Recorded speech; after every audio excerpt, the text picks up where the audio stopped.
നമസ്കാരം. മലയാളി വാർത്ത ഇൻസൈഡിലേക്ക് സ്വാഗതം. പശ്ചിമേഷ്യയിൽ യുദ്ധം ആളിക്കത്തുന്നു. ഖമനേയിയെ നഷ്ടപ്പെട്ട ഇറാന് വെറുപിടിച്ചിരിക്കുകയാണ്. ഇറാന്റെ കൊലവിളി ഇപ്പോൾ ഇന്ത്യയോടും. ഇന്ത്യൻ കപ്പലുകൾ ആക്രമിക്കുമെന്ന ഭീഷണിയാണ്, കൊലവിളിയാണ് ഇറാൻ റവല്യൂഷണറി ഗാർഡ് ഉയർത്തിയിരിക്കുന്നത്. പരമോന്നതനെ പടമാക്കിയ ഇസ്രയേൽ അമേരിക്ക സഖ്യത്തെ ചിതറിക്കണം. ഡൊണാൾഡ് ട്രംപ്, നെതന്യാഹു ഇവരുടെ തലയെടുക്കണം. എന്നാൽ ഖമനേയിയെ തീർത്തിട്ടും കൃത്യമായ അടി ഇസ്രയേലിനും യുഎസിനും കൊടുക്കാൻ കഴിയാത്ത നാണക്കേടിലാണ് ഇറാൻ ഇപ്പോൾ.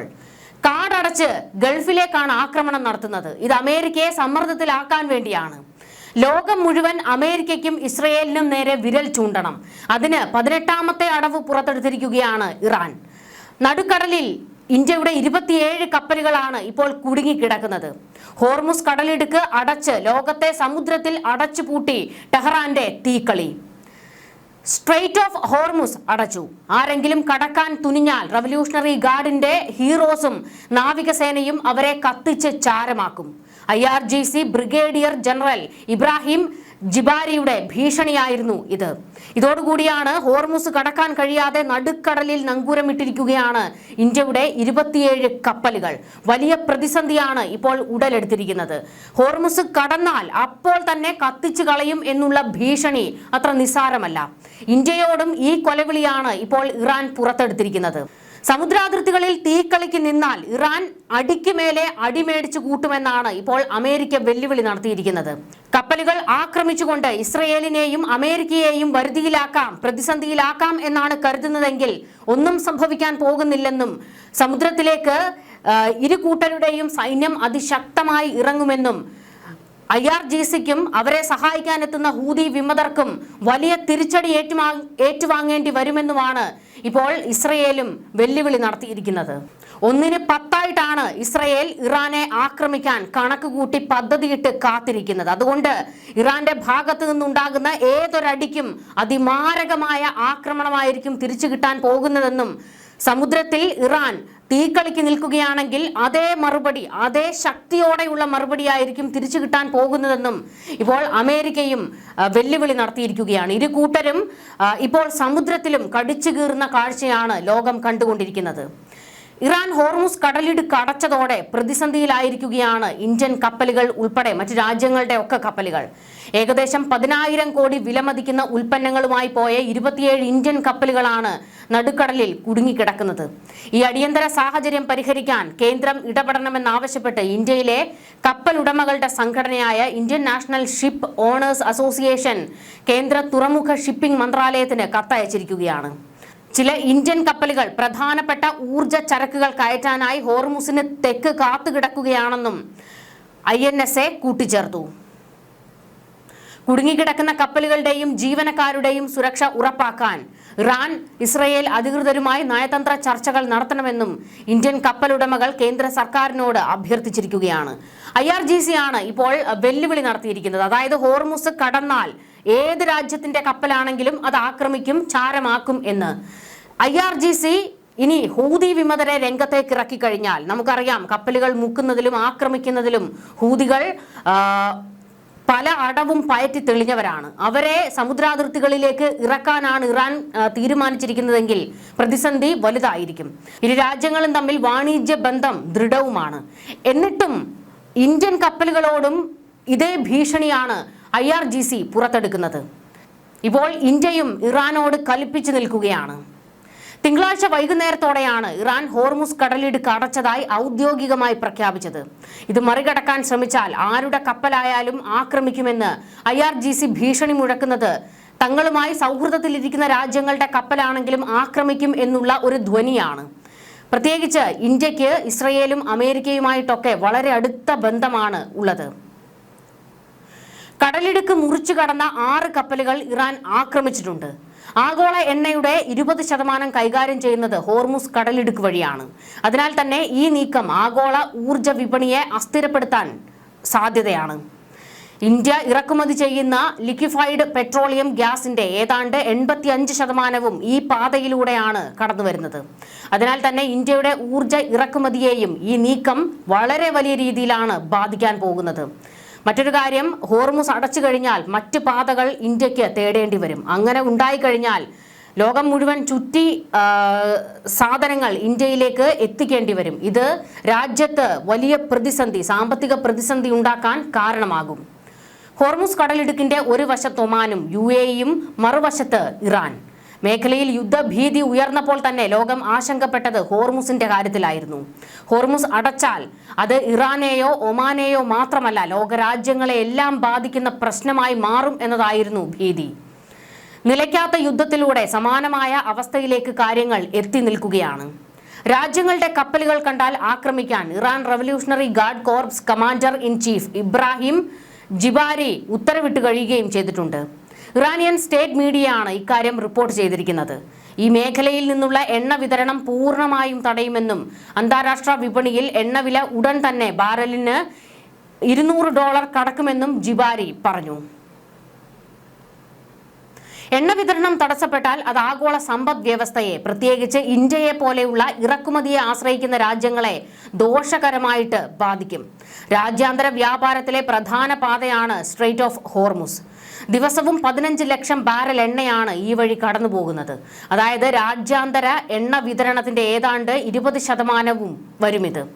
ഇന്ത്യക്ക് ആവശ്യമുള്ള എണ്ണയുടെ ഏതാണ്ട് 89% 40-ലേറെ രാജ്യങ്ങളിൽ നിന്നായി നമ്മൾ ഇറക്കുമതി ചെയ്യുന്നതാണ്. ഇതിൽ 40 മുതൽ 50% വരെ ഹോർമുസ് വഴിയാണ് നടക്കുന്നത്. അപ്പോൾ തന്നെ മനസ്സിലാകുമല്ലോ ഹോർമുസ് അടച്ചാൽ അത് ഇന്ത്യയെ ഏതൊക്കെ തരത്തിൽ ബാധിക്കുമെന്നുള്ളത്. ഇന്ത്യയിലേക്കുള്ള ദ്രവീകൃത പ്രകൃതി വാതകം അഥവാ LNG ഏതാണ്ട് പകുതിയും ഹോർമുസിലൂടെയാണ് എത്തുക. ഹോർമുസ് നിശ്ചലമാകുന്നതോടെ രാജ്യാന്തര വിപണിയിൽ ക്രൂഡ് ഓയിലിന്റെ വില കുതിച്ചുയരുമെന്ന കാര്യത്തിൽ സംശയമില്ല. ഈ പ്രതിസന്ധിയിലും ഇന്ത്യ UAEയുടെ ഹബ്ഷ ഫ്യൂജൈറ, സൗദിയുടെ ഈസ്റ്റ് വെസ്റ്റ് വാതക പൈപ്പ് ലൈനുകൾ എന്നിവയെ ആശ്രയിക്കാമെന്ന് കരുതുന്നുണ്ടെങ്കിലും UAE ഉൾപ്പെടെയുള്ള ഗൾഫ് രാജ്യങ്ങളെ ഇറാൻ ആക്രമിക്കുന്ന പശ്ചാത്തലത്തിൽ അതും ഇനി നടക്കാൻ സാധ്യതയില്ല. US-മായി ഇടക്കാല വ്യാപാര കരാറിന്റെ പശ്ചാത്തലത്തിൽ റഷ്യയുമായുള്ള എണ്ണ ഇടപാട് നിർത്തുമെന്ന നിലപാട് ഇന്ത്യ സ്വീകരിച്ചതായി US പ്രസിഡന്റ് ഡൊണാൾഡ് ട്രംപ് വ്യക്തമാക്കിയിരുന്നു. ഇന്ത്യ ഇത് ശരിവെക്കുകയോ നിഷേധിക്കുകയോ ചെയ്തിട്ടില്ലെങ്കിലും ഇന്ത്യ US-ന്റെ വിലക്ക് മറികടക്കുമോ എന്ന കാര്യത്തിലും സംശയമുണ്ട്. ട്രംപിന്റെ കണ്ണ് എക്കാലത്തും ലോകരാജ്യങ്ങളിലെ എണ്ണ സമ്പത്തിൽ തന്നെയാണ്. വെനസ്വേലയ്ക്ക് പിന്നാലെ ഇറാനും അധീനതയിലായാൽ മൊത്തം എണ്ണ നിക്ഷേപത്തിന്റെ 29% US-ന്റെ വരുതിയിലാകും. മൊത്തം ലോകത്തെ എണ്ണയുടെ 34% അമേരിക്ക നിയന്ത്രിക്കുന്ന സ്ഥിതിയാകും. ലോകത്ത് ഇന്നേ വരെ കണ്ടെത്തിയതിൽ വെച്ച് ഏറ്റവും എണ്ണ നിക്ഷേപമുള്ള 3ാമത്തെ രാജ്യമാണ് ഇറാൻ. വെനസ്വേലയും സൗദിയുമാണ് 1ഉം 2ഉം സ്ഥാനത്തുള്ളത്. ഹോർമുസ് കടലിടുക്ക് അടച്ചതോടെ മറ്റു വഴികളിലൂടെ എണ്ണ എത്തിക്കാൻ ഇന്ത്യ നീക്കങ്ങൾ തുടങ്ങിയിരിക്കുകയാണ്. സൗദി അറേബ്യയുടെ ഈസ്റ്റ് വെസ്റ്റ് പൈപ്പ് ലൈൻ, UAEയുടെ Abu Dhabi crude oil pipeline എന്നിവ ഹോർമുസ് ഒഴിവാക്കി എണ്ണ കൊണ്ടുപോകാൻ സഹായിക്കുന്നവയാണ്. എന്നാൽ ഇത്തരം പൈപ്പ് ലൈനുകൾക്ക് ഉൾക്കൊള്ളാൻ കഴിയുന്ന എണ്ണയുടെ അളവിന് പരിമിതികളുണ്ടെന്നതും ഉൽപാദകരുടെ തീരുമാനങ്ങൾക്കും വാണിജ്യ കരാറുകൾക്കും അനുസരിച്ച് മാത്രമേ ഇത് ഇന്ത്യക്ക് ലഭ്യമാകൂ. അത് പ്രതിസന്ധിയുടെ ആഘാതം കുറയ്ക്കാൻ സഹായിക്കുമെങ്കിലും പൂർണ്ണമായ ഒരു പരിഹാരമാകില്ല. യുദ്ധത്തോടെ ഹോർമുസ് കടലിടുക്ക് വഴിയുള്ള ആഗോള എണ്ണ പ്രവാഹം ഏതാണ്ട് പൂർണ്ണമായും ഇപ്പോൾ നിലച്ച അവസ്ഥയിലാണ്. 700-ലധികം എണ്ണക്കപ്പലുകളാണ് ഇപ്പോൾ ഹോർമുസ് കടലിടുക്കിന്റെ ഇരുവശത്തും നിർത്തിയിട്ടിരിക്കുന്നതെന്നാണ് റിപ്പോർട്ടുകൾ. മാർച്ച് 1-ന് 28 ലക്ഷം ബാരൽ അസംസ്കൃത എണ്ണയുമായി 3 ടാങ്കറുകൾ മാത്രമാണ് ഹോർമുസ് കടന്നുപോയത്. മാർച്ച് 2 ആയപ്പോഴേക്കും ഒരു ചെറിയ ടാങ്കറും ഒരു ചെറിയ ചരക്ക് കപ്പലും മാത്രമാണ് ഇതിലൂടെ പോയത്. ഇന്ത്യയുടെ കൈവശം ഏകദേശം 100 ദശലക്ഷം ബാരൽ അസംസ്കൃത എണ്ണ ശേഖരമുണ്ടെന്നാണ് പ്രമുഖ അനലിറ്റിക്സ് സ്ഥാപനമായ കെപ്ലർ റിപ്പോർട്ട് ചെയ്യുന്നത്. സംഭരണ ടാങ്കുകളിലും തന്ത്രപരമായ ഭൂഗർഭ കരുതൽ ശേഖരങ്ങളിലും രാജ്യത്തേക്ക് യാത്ര ചെയ്യുന്ന കപ്പലുകളിലുമായിട്ടാണ് എണ്ണ ശേഖരമുള്ളത്. ഹോർമുസ് കടലിടുക്കിലൂടെയുള്ള എണ്ണ വരവ് തടസ്സപ്പെട്ടതോടെ ഏകദേശം 4045 ദിവസത്തെ ആവശ്യകത നിറവേറ്റാൻ ഇപ്പോഴുള്ള കരുതൽ എണ്ണ കൊണ്ട് കഴിയുമെന്ന് കെപ്ലർ റിപ്പോർട്ട് ചെയ്യുന്നുണ്ട്. അസംസ്കൃത എണ്ണയുടെ ആവശ്യകതയുടെ ഏകദേശം 88% ഇന്ത്യ ഇറക്കുമതി ചെയ്യുകയാണ്. ഇതിന്റെ 50%-ലധികവും ഹോർമുസ് കടലിടുക്ക് വഴിയാണ് കടന്നു പോകുന്നത് എന്ന് നമ്മൾ പറഞ്ഞല്ലോ. ഹോർമുസ് കടലിടുക്കിലൂടെയുള്ള ഗതാഗതം കൂടുതൽ കാലം തടസ്സപ്പെട്ടാൽ അത് വലിയ പ്രതിസന്ധി ഉണ്ടാക്കുമെന്നുള്ള കാര്യത്തിൽ സംശയമില്ല. പെട്രോൾ ഡീസൽ വിലയിൽ കാര്യമായ മാറ്റങ്ങൾ സംഭവിക്കാനും ഇടയുണ്ടെന്ന് കെപ്ലറിലെ ലീഡ് റിസർച്ച് അനലിസ്റ്റ് സുമിത് റിറ്റോളിയ പറഞ്ഞു. കരുതൽ ശേഖരങ്ങൾ ഹ്രസ്വകാലത്തേക്ക് മാത്രമുള്ള പ്രശ്നങ്ങൾ കൈകാര്യം ചെയ്യാനുള്ളതാണെന്നും ദീർഘകാലത്തെ വിതരണം തടസ്സം ഇത് പരിഹരിക്കില്ല എന്നും അദ്ദേഹം വ്യക്തമാക്കുന്നുണ്ട്. ഇവിടെ ഒരു പ്രതിസന്ധി ഉള്ളത് ഇറാൻ ഈ യുദ്ധത്തിൽ നിന്ന് പെട്ടെന്നൊന്നും പിന്മാറാൻ സാധ്യതയില്ല. കാരണം അവരിപ്പോൾ ഒരു വലിയ നാണക്കേടിന്റെ വക്കിലാണ്. ആയത്തുള്ള അലി ഖമനേയി എന്ന ഒരു വലിയ നേതാവിനെ, അവരുടെ രാജ്യത്തിന്റെ പരമോന്നതനെയാണ് നഷ്ടപ്പെട്ടിരിക്കുന്നത്. അതിന് കാരണക്കാർ ഇസ്രയേലും അമേരിക്കയുമാണ്. അതുകൊണ്ട് തന്നെ തുടരെ ഇരു രാജ്യങ്ങളെയും പ്രതിസന്ധിയിലാക്കാനുള്ള ആക്രമണങ്ങൾ ഇറാന്റെ ഭാഗത്ത് നിന്ന് ഉണ്ടാകും. ഇതെത്ര കാലം നീണ്ടു നിൽക്കും എന്നുള്ളത് ഒരു ചോദ്യം തന്നെയാണ്. അത് ഈ പറയുന്ന ഇറക്കുമതി രാജ്യങ്ങളെ വലിയ രീതിയിലാണ് ബാധിക്കാൻ പോകുന്നത്. മംഗലാപുരം, പാടൂർ, വിശാഖപട്ടണം എന്നിവിടങ്ങളിലാണ് രാജ്യത്തെ പെട്രോളിയം റിസർവ് സൗകര്യങ്ങളുള്ളതെന്നും സുമിത് റിറ്റോളിയ പറയുന്നു.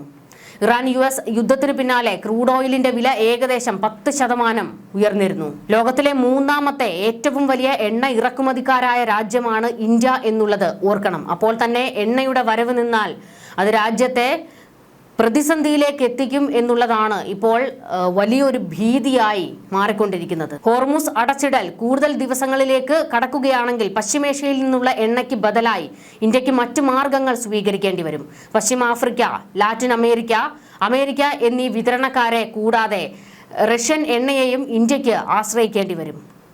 US-മായുള്ള വ്യാപാര കരാറിന്റെ ഭാഗമായി റഷ്യൻ എണ്ണയുടെ വാങ്ങൽ അവസാനിപ്പിക്കാൻ ഇന്ത്യ സമ്മതിച്ചിരുന്നുവെന്ന് റിപ്പോർട്ടുകൾ ഉണ്ടായിരുന്നു. എന്നാൽ US സുപ്രീം കോടതി ട്രംപിന്റെ ഉയർന്ന തീരുവകൾ റദ്ദാക്കിയതോടെ ഈ കരാറിൽ അവ്യക്തത നിലനിൽക്കുകയാണ്. റഷ്യൻ എണ്ണ വാങ്ങുകയാണെങ്കിൽ ട്രംപിന്റെ പുതിയ ഉപരോധങ്ങളും നേരിടേണ്ടി വന്നേക്കാം. എന്നാൽ പുതിയ സാഹചര്യങ്ങൾ മൂലം ഉപരോധത്തിൽ നിന്ന് ഇന്ത്യക്ക് ഇളവ് ലഭിച്ചേക്കുമെന്നാണ് കരുതുന്നത്. ട്രംപിന്റെ തന്നെ വാക്കുകൾ പരിഗണിച്ചാൽ ഇറാനിലെ സൈനിക നടപടിക്ക് 4 ആഴ്ചയിൽ കൂടുതൽ വേണ്ടിവരില്ല. അത്രയും ദിവസം പിടിച്ചു നിൽക്കാനുള്ള കരുതൽ ശേഖരം നിലവിൽ ഇന്ത്യക്കുണ്ട് എന്നതാണ് വ്യക്തമാകുന്നത്. സ്ഥിതിഗതികൾ നിരീക്ഷിച്ച് ആവശ്യമെങ്കിൽ LPG വിതരണത്തിൽ നിയന്ത്രണം കൊണ്ടുവന്നേക്കുമെന്ന റിപ്പോർട്ടുകളും ഉണ്ട്. എന്നാൽ ഈ 4 ദിവസം കൊണ്ടൊന്നും യുദ്ധം അവസാനിക്കാൻ പോകുന്നില്ല. കാരണം ഇറാൻ വെറി പിടിച്ച് രംഗത്തേക്ക് ഇറങ്ങിയിരിക്കുന്ന ഒരവസ്ഥയാണ് ഇപ്പോഴുള്ളത്. അതുകൊണ്ട് തന്നെയാണ് അവർ ഗൾഫ് മേഖലയിലേക്ക് തുടർച്ചയായി ആക്രമണങ്ങൾ നടത്തിക്കൊണ്ടിരിക്കുന്നത്. ഇത് അമേരിക്കയെ സമ്മർദ്ദത്തിലാക്കാൻ വേണ്ടി തന്നെയാണ്. പ്രത്യേകിച്ച് നമ്മൾ കണ്ടതായിരുന്നു, ഇറാൻ അമേരിക്കയുടെ സൈനിക കേന്ദ്രങ്ങൾക്ക് നേരെ മാത്രമല്ല, ഗൾഫിലെ സൈനിക കേന്ദ്രങ്ങൾക്ക് നേരെ മാത്രമല്ല ഇറാൻ ആക്രമണം നടത്തിയത്, മറ്റു പല കേന്ദ്രങ്ങളിലേക്കും ആക്രമണം നടത്തിയിട്ടുണ്ട്. അതായത് ജനവാസ മേഖലകളിലെ കെട്ടിടങ്ങളിലേക്ക് ഉൾപ്പെടെ. നമുക്കറിയാം, ഗൾഫ് രാജ്യങ്ങളിൽ ലോകത്തിന്റെ എല്ലാ ഭാഗങ്ങളിൽ നിന്നുമുള്ള മനുഷ്യർ അവിടെ ജോലിയെടുക്കുന്നുണ്ട്. ഇത് എല്ലാ ലോകത്തെയും വലിയ പരിഭ്രാന്തിയിൽ എത്തിച്ചിട്ടുണ്ട്. മറ്റൊരു കാര്യം, മിക്ക രാജ്യങ്ങളുടെയും പ്രധാന നേതാക്കളുടെ ഒക്കെ സാമ്പത്തിക കേന്ദ്രങ്ങൾ ഗൾഫിലുണ്ട്. ഇവിടങ്ങളിലേക്കും ഇറാൻ ആക്രമണം അതിശക്തമായി നടത്തുന്നുണ്ട്. അതുകൊണ്ട് തന്നെ ഇവരെയൊക്കെ വിറപ്പിക്കുക എന്നുള്ളൊരു നീക്കം മുന്നിൽ കണ്ടുകൊണ്ട് തന്നെയാണ് ഇറാൻ ഗൾഫിലേക്ക് ആക്രമണം കടുപ്പിച്ചുകൊണ്ടിരിക്കുന്നത്. ന്യൂസ് ഡെസ്ക്, മലയാളി വാർത്ത.